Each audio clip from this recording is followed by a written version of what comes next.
انت فكرك ان مولدات الطاقه اللي جواك هي اللي مولدات الاي تي بي اللي جوه الخلايا؟ يا عيني يا غلبان، يبقى انت غلبان.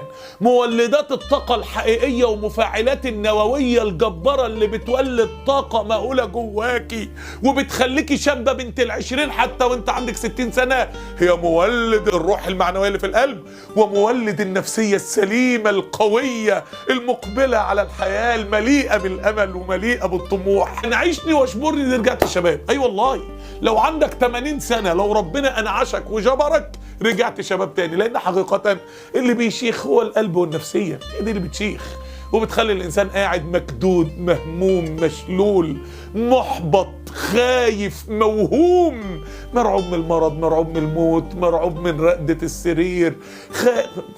مش حياة. الدعاء ده لو انا هسميه حاجة رجعت حياة. الدعاء ده لو ربنا استجابه لك حياتك هترجع لك تاني.